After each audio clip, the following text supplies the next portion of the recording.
Assalamualaikum dear students, open up your book at page number 45. So today we have division by a 2-digit numbers. Okay, आज हम division का chapter जो है continue कर रहे हैं। तो उसमें हमें पहले कुछ एग्जांपल्स दी हैं जिसमें पेज नंबर 45 पे बताया गया है 2 डिजिट्स, 3 डिजिट, 4 डिजिट्स कैसे डिवाइड करना है। Okay, so let us start. First we have given divide 75 by 15। ठीक है, पहले हम फर्स्ट एग्जांपल लेते हैं जिसमें बोला गया है 75 by 15। तो आपने पहले हम ये पैरा पढ़ लेते हैं। The dividend can not be less than the divisor, so always take the right number of digits of the dividend in the sum on the left we start with 2 digit of dividend, in the sum on the right we start with 3 digits। अब इसने यहाँ पे क्या बोला है कि हमेशा याद रखें जो आपका डिविडेंड है, मैंने आपको बताया था ना dividend, divisor, quotient and remainder. तो जो आपका डिविडेंड है वो हमेशा बड़ा होना चाहिए, ठीक है, डिवाइज़र से, तभी आप उसे ईजिली सॉल्व कर सकते हो। ठीक है, और यहाँ पे हमने 2 डिजिट का लिया है सम और यहाँ पे 3 डिजिट का लिया है। सो 75 को डिवाइड करना है 15 से। तो 75 हमने यहाँ अंदर लिख दिया। इसे लिखने का एक ये पैटर्न भी है और एक ये पैटर्न भी है। ठीक है, जैसे आप लिखें 75 अंदर लिख लिया, ये 15 यहाँ।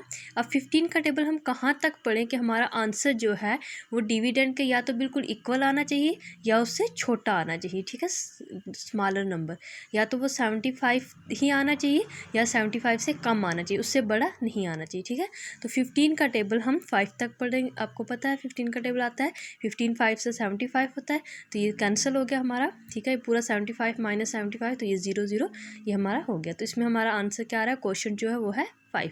आपको पता है इसे बोलते हैं डिविडेंड, डिवाइज़र, क्वोशंट, और रिमाइंडर में 0 है तो हमने यहाँ लिख दिया क्वोशंट हमारा 5 है। ठीक है, अब देखते हैं 3 डिजिट।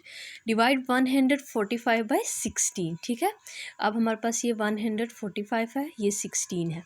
अब हमने क्या करना है, पहले हम देखेंगे कि 16 का टेबल कहाँ तक पढ़ें कि हमारा आंसर या तो 145 आए या फिर 145 से कम आए। तो हमने देखा कि अगर 16 का टेबल हम 9 तक पढ़ते हैं तो हमारा आंसर 144 आ रहा है। तो 144 45 से कम है, तो इट्स मीन हमारा यहाँ पे हम इसे अब सॉल्व करेंगे।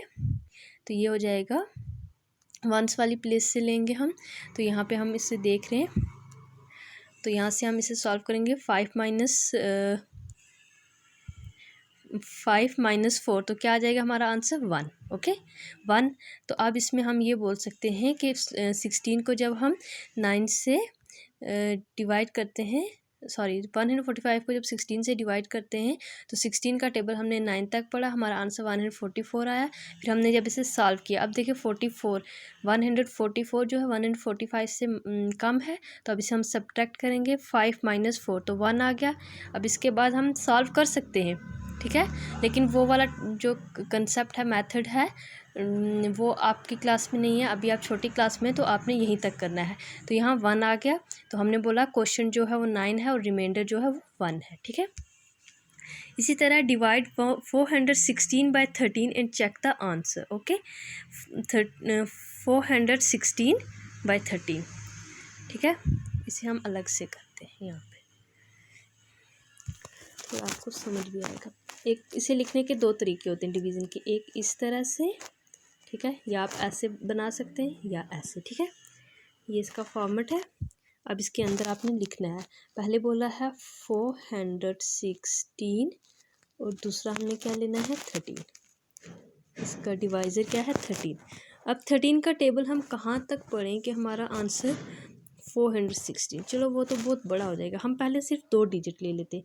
डिवीज़न में याद रखना यहाँ से लेना है, राइट साइड के जो 2 डिजिट हैं, जैसे 41 और 41 है, पहले इनको लेंगे, इन 2 को सॉल्व करेंगे, फिर 6 को हम नीचे लेके जाएंगे, फिर सॉल्व करेंगे। ठीक है, कैसे करना है मैं बताती हूँ। देखिए 13 का टेबल अगर हम 3 तक पढ़ें तो हमें पता है 13 3 ज़ा 39 होता है, आपको आता है, ये 9 है। ठीक है, यहाँ माइनस का साइन लगा लेंगे। अब हमें पहले इसको सॉल्व करना है। तो आपको पता है 1 में से 9 जो है वो निकल नहीं सकता, क्योंकि 1 जो है स्मॉलर है और 9 ग्रेटर डिजिट है। तो आपने सब्ट्रैक्शन विद बोरोइंग का केस किया हुआ है, तो हम 4 से बोरो करेंगे 1 यहाँ पे, तो ये हमारा बन जाएगा 11। 11 में से 9 जब निकालेंगे तो हमारे पास आ जाएगा 2, ठीक है। यहाँ 3 बच गया, 3 में से 3 कुछ नहीं, ठीक है। ये 3 था और ये 11 था, ठीक है। अब 6 को हम उतार लेंगे नीचे यहाँ पे, ठीक है, इसके आगे सामने नीचे उतार लिया। अब 13 का टेबल कहाँ तक पढ़ेंगे कि आंसर 26 आएगा। आपको आता है कि 13 2 ज़ा 26 होता है, तो ये 26, ठीक है, माइनस, तो ये 0 हो गया। दोनों 0 0 भी लिख सकते हैं आप यहाँ पे, और आप यहाँ पे क्रॉस भी लगा सकते हैं, ठीक है, कुछ भी बोल सकते हैं, क्योंकि ये कैंसिल हो गया, यहाँ पे ख़त्म हो गया। अब देखें ये वाला जो केस था 41 पे हमने जो सॉल्व किया, 13 3 ज़ा 39। अब आपको सब्ट्रैक्शन विद बोरोइंग वाला कंसेप्ट अगर नहीं क्लियर है, आप उसे फिर से कर लें, क्योंकि ये आपको यहाँ पे यूज़ होगा, ठीक है। टेबल तो आएंगे ही साथ सब्ट्रैक्शन भी आनी चाहिए। नाउ नेक्स्ट वी हैव, ये इन्होंने तरीका बताया लिखने का। यहाँ पे बोला है आप इस फॉर्म में भी लिख सकते हैं, इस फॉर्मेट में, यहाँ 0 0, या फिर आप इस तरह से बना के ब्रैकेट और यहाँ पे क्रॉस लगा सकते हैं, ठीक है।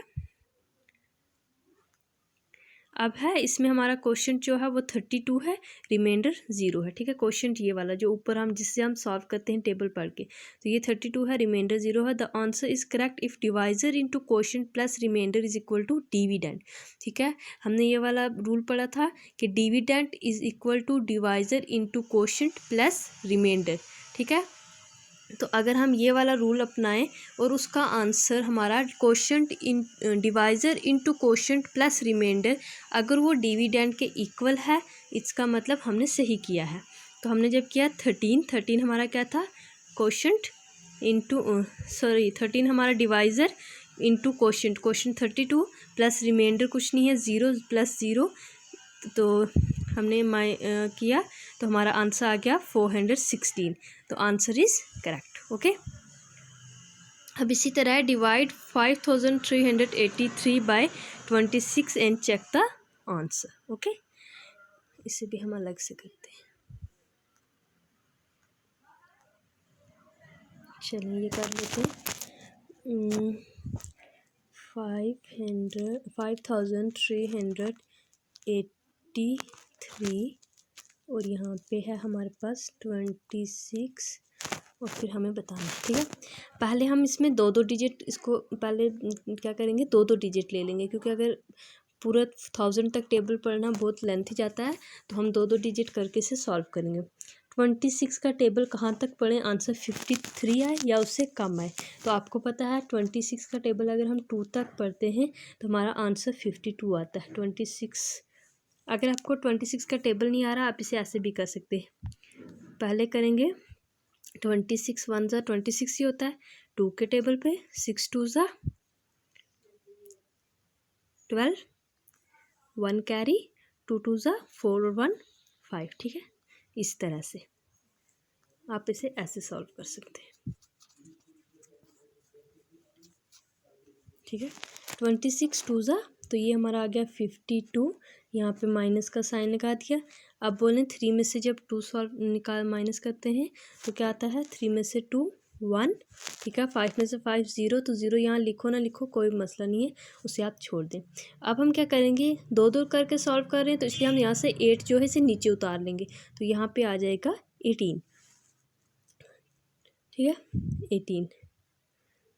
अब आप बोलें 26 का टेबल जो है कहाँ तक पढ़े 18 आए, वो 18 जो है वो 26 से छोटा है, इसलिए हम क्या करेंगे, यहाँ पे 0 लगा लेंगे और 18 में माइनस 0, तो आपको पता है 18 खुद ही नीचे आ जाएगा। फिर हम क्या करेंगे, तीसरा डिजिट जो है उससे भी उतार लेंगे। क्यों हमने यहाँ 3 डिजिट लिखे, क्योंकि जो 18 था वो 26 से छोटा था और वो सॉल्व नहीं हो रहा था, इसलिए हमने क्या किया, वहाँ 0 लगा के 18 को नीचे उतार लिया और फिर से 3 को ले आए, ठीक है, ये वाला 3। तो अब 183 बन गया। अब 26 का टेबल कहाँ तक पढ़ें कि हमारा आंसर या तो 183 आए या उससे कम आए। तो हमें पता है 26 का टेबल आप इस तरह से सॉल्व अलग से करते जाएँ, 5 पे, फिर 6 पे, फिर तो हमारी बुक में दिया हुआ है ऑलरेडी, तो मैं वहाँ से कर रही हूँ, वहाँ पे दिया है 7 पे, तो 7 पे करेंगे अगर, तो फिर हमारा आंसर आता है 182, ओके।